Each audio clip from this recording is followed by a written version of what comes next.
When I was a young man, just leaving high school, my plan was to go into nuclear physics and the bomb because it was the most exciting cutting edge of science and physics at the time. So I know something about nuclear physics and atomic fission.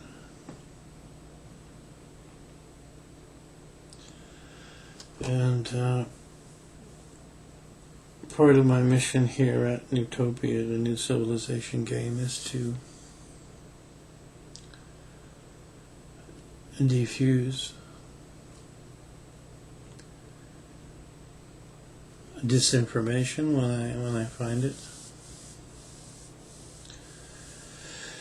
And one of the larger areas where there's disinformation is that the Nazi war effort was assisted by aliens who gave them rocketry and the atomic bomb theory.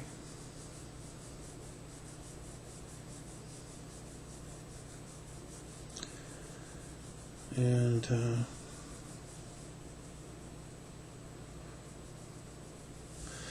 this is not true. The possibility of atomic fission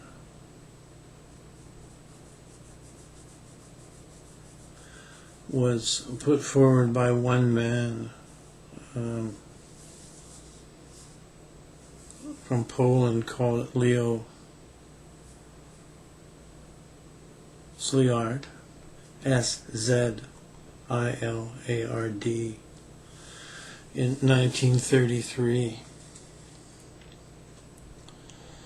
He said he thought it was possible to split the nucleus of an atom, releasing some energy. And this was along the quest for free energy, as Tesla was looking for free energy from the universe. And these kinds of people are altruistic, and their dream is to find a source of free energy so the free energy can do all the work and hard labor, freeing us up to live lives where we can do something more valuable than hammering a piece of metal or plowing a field.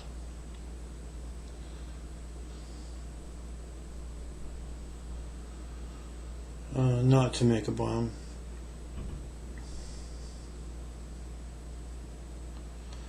So in the beginning, this was a very gentle thing. He was saying, I think we could do this and maybe eventually come up with an energy producing machine. And at the time, the idea was to shoot protons, which are positively charged, out of nucleus and split it open. The problem was a proton is positively charged, and most nuclei are negatively charged, so they would, or positively charged as well, so they would repel each other, and they weren't getting enough hits that they could test this. So this man moved from Poland to Germany, which was the hotbed of physics research at the time, discussed this idea with all of the heavyweights, including Albert Einstein and Max Planck, Fermi. As the war came closer, he went to England and discussed this with all the English heavyweight scientists, not as an idea for war, but just as a way of producing free energy. And as the war got even closer, he went to America and discussed this with all of the heavyweights in America. And at one point he had to brainstorm that maybe if they use neutrons, which are electrically neutral, to bombard the nucleus of an atom, it would actually penetrate and split the thing up. And this is just a better idea. They tried it and it worked. They had some uranium controlled with graphite to keep it from going too crazy, and it worked. And at some point Mr. Sliard realized that 2 neutrons were released every time you smash the center of an atom. So 1 going in becomes 2, becomes 4, becomes 8, becomes 16. This is logarithmic progression, and becomes a self-sustaining reaction, producing a lot of energy. And he realized this could be weaponized and was appalled and traumatized by this.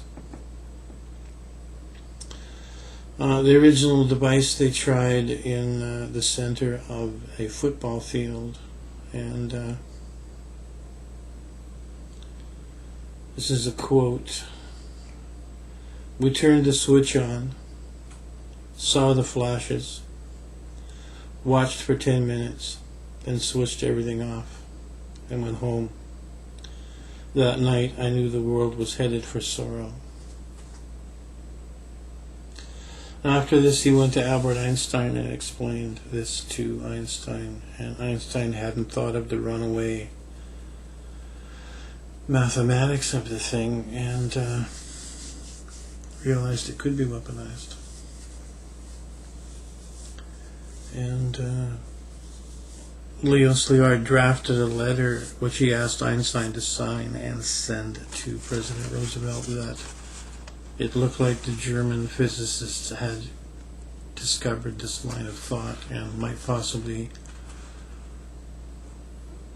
be beginning to start working on an atomic bomb to be used by Hitler in World War II.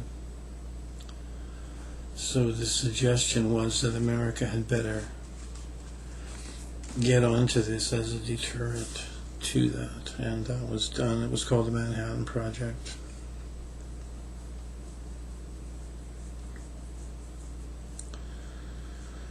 And what began as a quest for free energy ended in Hiroshima and Nagasaki and the Cold War, which is very sad. Leo Szilard spent the rest of his life fighting for peace and disarmament and peaceful use of this energy. He died in 1964. And just as an example of how this thing works, I'm going to say this slowly because it requires that you get the concept. The original Hiroshima bomb, you take 0.6 grams, or just over half a gram of material, and if you know, a gram is basically nothing. If you take a kilogram or 1,000 grams, which is about a pound, and if you were going to be like Jesus and say, I'm going to feed the multitudes with this, so we're going to take a kilogram and give 1 gram to 1,000 people, how many peanuts do you think you'd get? Not very much. So about a half a gram of material, when you instigate this kind of fusion, will give you 12.5 kilotons of energy.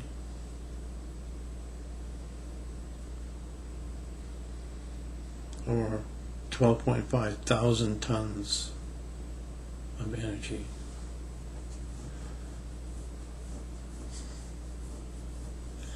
And this happens in 6/10 of a microsecond.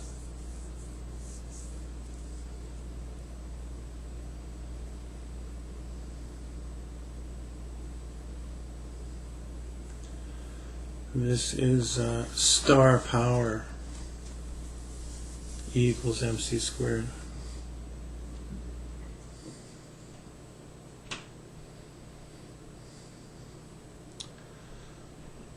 Being released on the surface of a planet. That formula is energy is equal to the matter involved times the speed of light as a number, 186,000 squared, which is a huge number. And it works in the reverse. You can compress light down into matter. And that is the conversion formula that works in this universe, and it's been tested one way, which is expansion of matter into energy.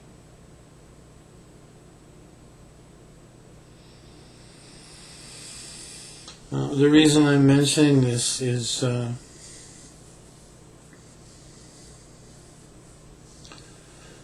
the Hadron Collider. They're doing something like this, looking to smash on the subatomic level.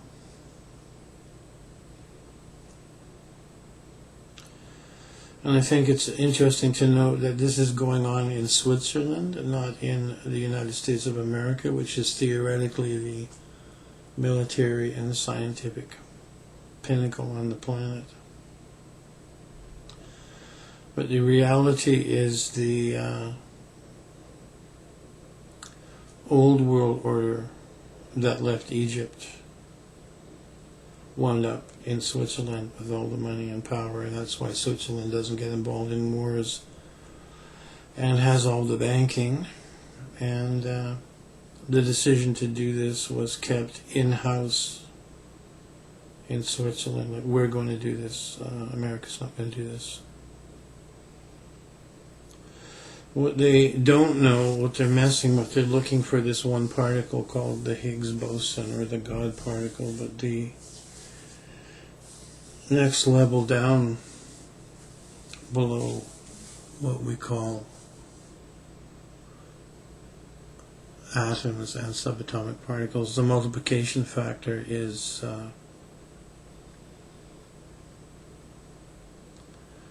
much larger than they think.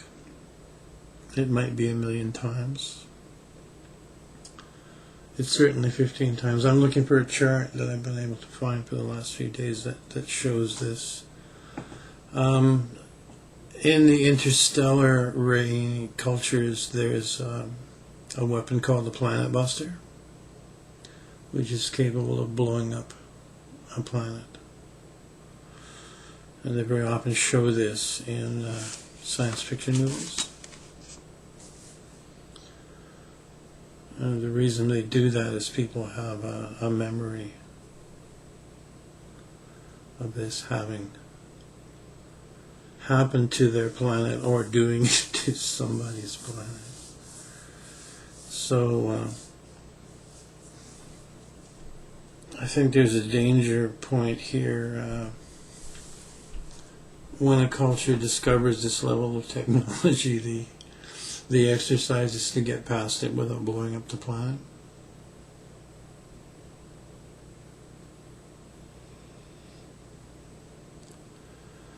And I think people have a right to be concerned about experimentation on that level.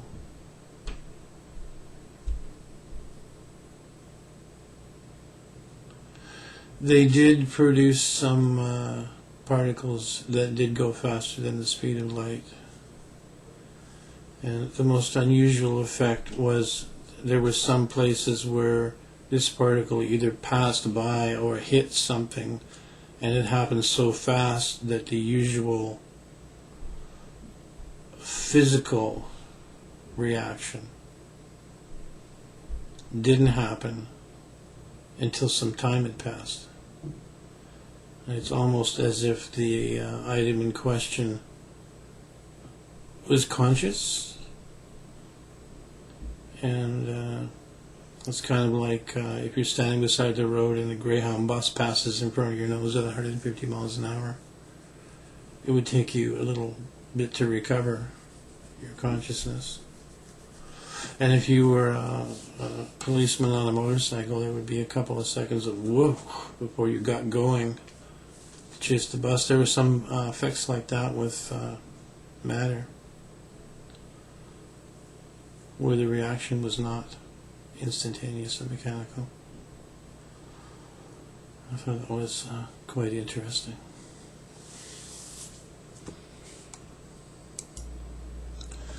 Well, these small particles that they're messing with consist of at least 4,096 smaller particles, and it's only taking it down a couple of levels. If you do the logarithmic progression on 4,096 to 8, 1632, etc., like a chessboard, the amount of energy released would be astronomical. So this is the danger, and this is why they are looking here. They're looking for the next weapon up, which is at minimum 4,000 times more spectacular than atomic fission or fusion.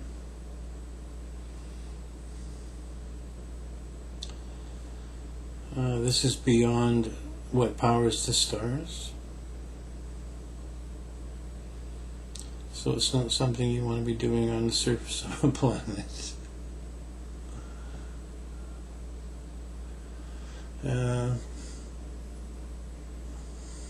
It could be two Y's for this. The positive Y is they've discovered that there is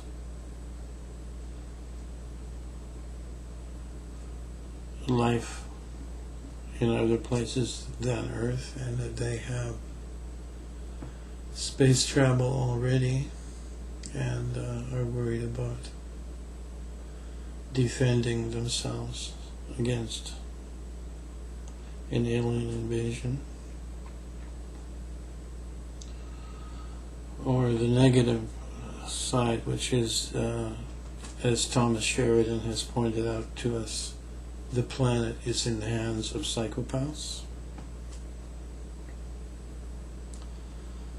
And they're afraid of the normal people, and they will be afraid of an alien invasion,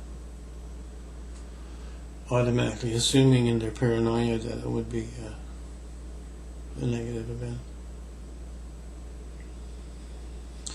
So this is weapons research, as it always is.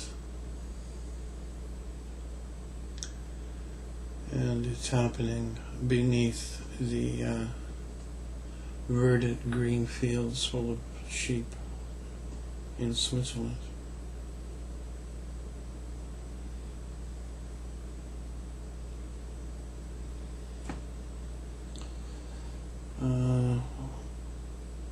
It's very hard to get governments to spend billions on science unless it has something to do with military.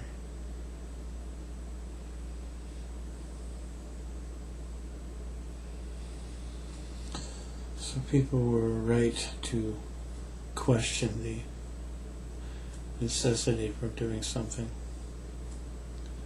like that on our little green ball.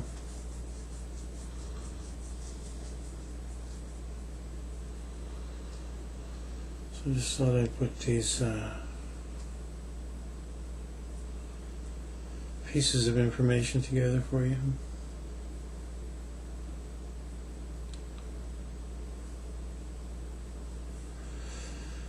Another source of this kind of science is our past.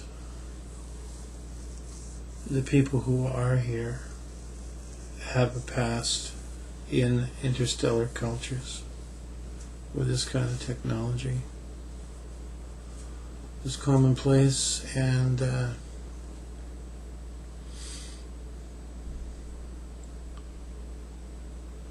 in dreams, as Roy Orbison said, or half-awake states, people remember flashes of this, and then they start working on it. And then they come up with it and ask us to confront it.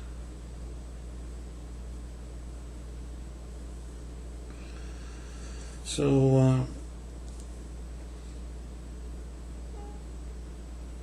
the most important part of this is making public the knowledge that the people who are in power are psychopaths, and they need to be removed from any position of public authority, because no crazy person would actually be allowed to have such a position.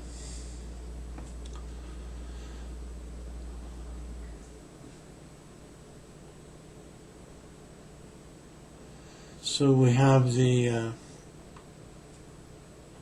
why of planet Earth. I used to work for a consulting firm, and one of the tenets of solving a problem is if you can find out the real why, then it opens the door to handling it. So humans per se are not evil, but there is a very small percentage of humans who are psychopaths for whatever reason. It doesn't matter if it's genetic or environmental or spiritual. They shouldn't have their finger on the trigger.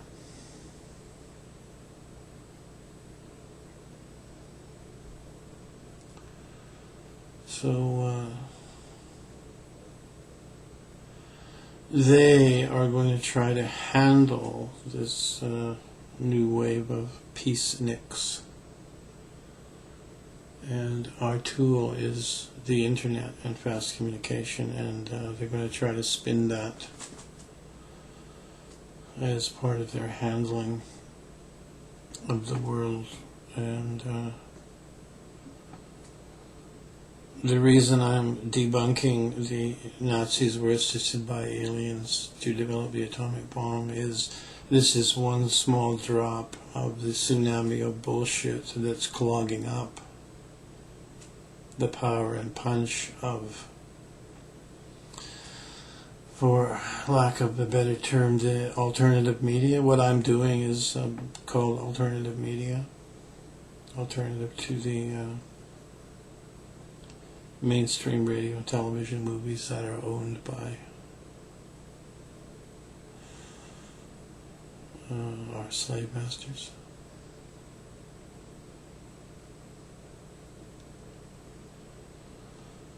So that's why I did this, and I hope you enjoyed it.